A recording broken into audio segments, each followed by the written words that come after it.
今日講下 Pilates 係唔係就係等於練腹肌咧？呢答案只係啱咗一小半啫。Pilates 有好多腹力嘅練習，但係佢喺結構上面其實有一個好大嘅作用嘅。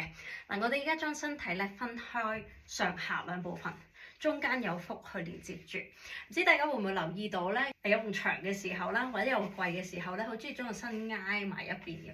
其實只係一個咁樣少少動作咧，令到我哋身體結構有個好大嘅變化啦。我哋腰線咧會變成一邊長一邊短，挨過去嗰一邊咧，呢邊長啲，另外一邊少啲。喺正當正常情況下，我調節嘅時候咧，我頭就會側埋嚟呢一度。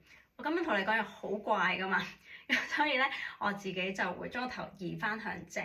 但係我哋嘅hip，我哋嘅盤已經移歪咗咯喎。其實除咗我哋嘅頭咧，我哋身體去做喺呢個架構入邊去做所有嘅動作咧，都係個代償嘅關係。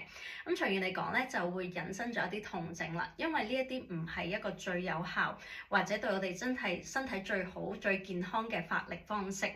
咁Pilates 練習嘅時候，你會發覺自己越嚟越多。點解我左邊同右邊係唔對稱㗎？所謂呢啲問題咧，就係我哋好需要改善嘅地方啦。因為長遠嚟計，你唔理佢嘅話咧，佢係會變成痛症嘅。